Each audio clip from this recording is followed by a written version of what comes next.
Hey guys, what's up? It is Nocturnal Gaming here, and this week we have a new event, the Depths of Despair. This is our monthly event, and got a couple of new ships coming out. I have the USS Defiant, which is the bundle ship, and the FGS Tripits, Gacha BB.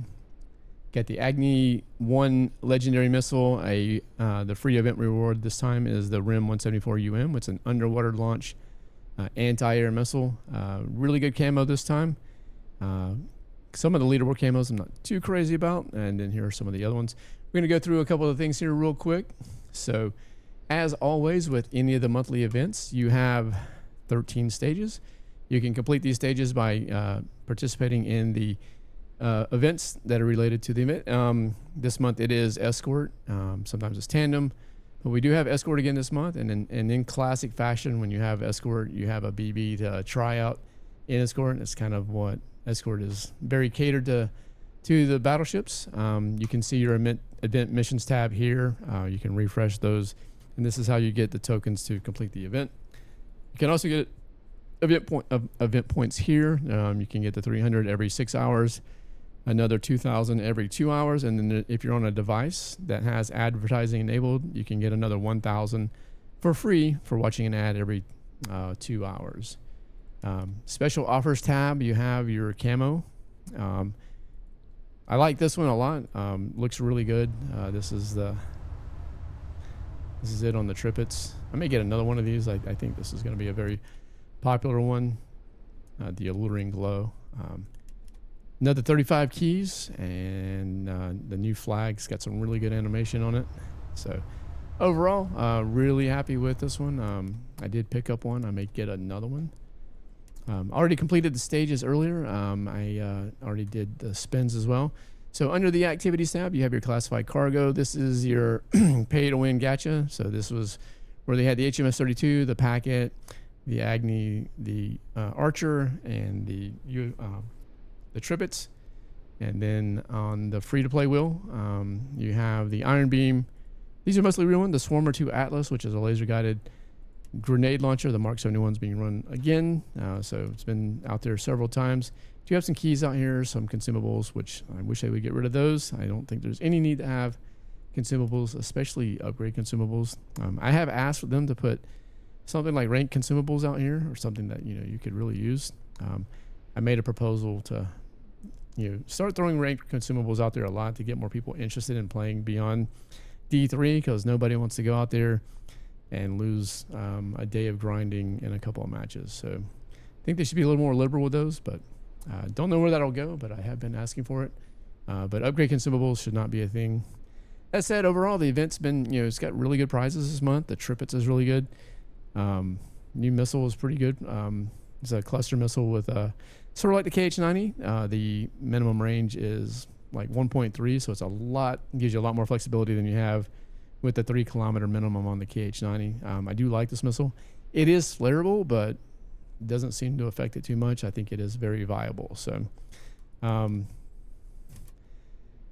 so obviously the big gacha reward this month is the Tripits, and this thing's awesome. I don't know what else to say about it. I'm sure you've heard heard others talking about it already. I've done several matches with it, and it drives like a cruiser. It's really fast, 22 knots. It reminds me of the Ritchie as far as speed. Maneuverability is really good. The DPM is really good. Unlocked GL. It's got a locked torp slot. X2 missile, X4 gun, X6 AA cannon. The accuracy on the AA cannon is not quite as good as the one on the hood, but overall the defense is really good. You got this X4 Seablade, sounds kind of like the F-124. Got this X4 autocannon slot, which is crazy. X1 autocannon, and X3 and an X2 AA slots. I mean, this thing is stacked. I mean, this is... Some people are going to argue whether what other BBs are the best, but in my mind, this is it. And very easy to use. It's very easy to put down some real numbers with it. It's very happy with it. I'm not a BB guy, but let me take this to the... I guess, is it escort? Yeah, there we go. So you can see I played a few matches with it already. My very first match was 4-6. There's another one that's like really high here. 12 kills here, 7 million damage. I think I did 5 there. Just going through some of the matches here real quick. 4 million.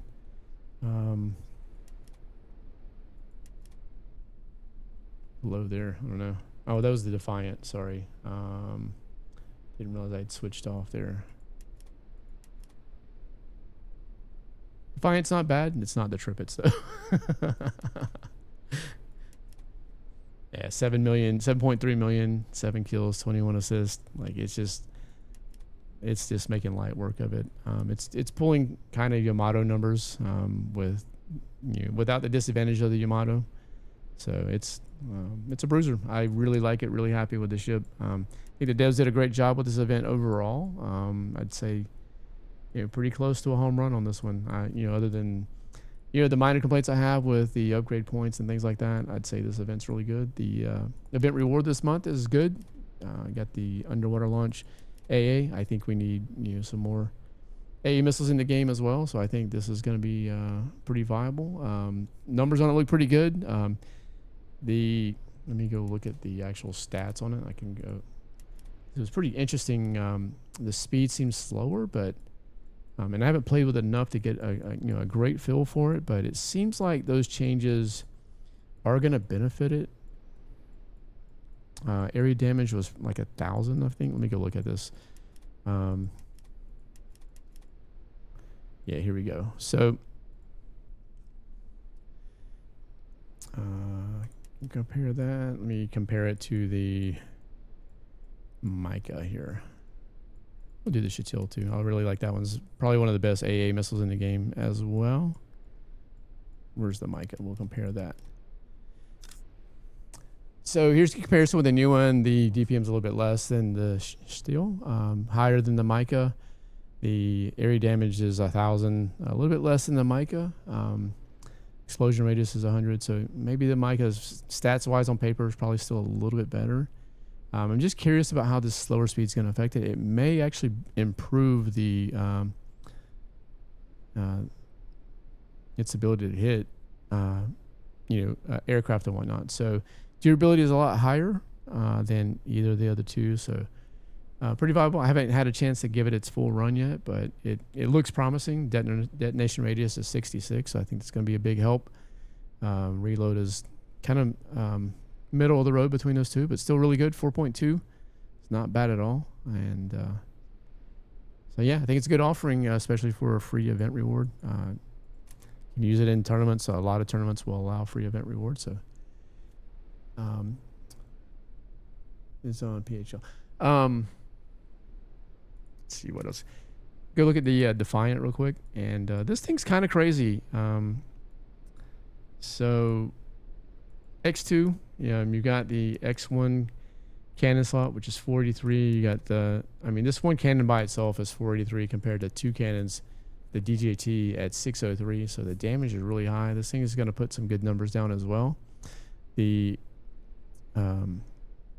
me look at the overall speed here. Speed was 25 knots, so pretty fast. It's not as, obviously faster boats, but it's on the faster side. Doesn't have a speed consumable. Let me look at the consumables. I think it was just the electronic warfare. It does have an engine speed consumable, so it's going to be a bit faster on that one as well.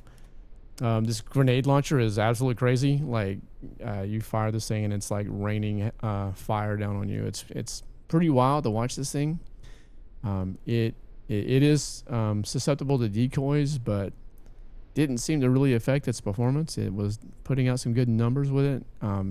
And just honestly it looks super crazy when you're firing this thing. So overall, I'd say I'm going to give it a pretty good rating on this one. It does surface and underwater. We'll demonstrate it later. You'll see it when we during the stream and whatnot. It's kind of wild. So overall, pretty good. This one is interesting. This autocannon here is really slow, and I don't know if this is. I'm not sure. Not sure what to make of this yet. The initial speed is 13. The overall speed is 66, so it's not super fast.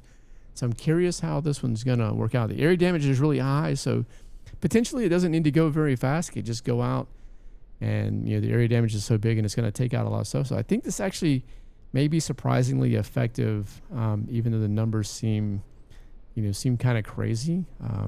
It's not going to overshoot the targets like you may get with other anti-torp autocannon. So kind of interesting. It actually does surface as well. So it's going to be curious to see how this one plays out. I did run it a few times and seem to be doing a pretty good job. It's got 2 locked anti-air missiles. Got an X2 RIM 200 and an X1 RIM 156. So it's got really good AA, X2, X3 here as well. So pretty solid for a bundle ship. And like I said, I think the devs kind of knocked it out of the park this month. It's 2 really good offerings. The only thing I would say is they need to take that logo off. It's my only complaint with the ship really so far. But overall, I need to give it some more time to really test its metal. But I think it's a good ship. I think people are gonna be pretty happy with it. If nothing else, I think it's gonna sell pretty well. So there you go. That's our event this month. Shout out to the devs on this one. I'd say this is one of the better events we've had in a while. Very happy with it. I really don't have that many complaints other than some of the things I've complained about every time. So you guys have any questions about it? Hit me in the comments. Let me know. Good event. Cheers, guys. As always, thanks for tuning in and giving me reviews. We'll see you on the streams.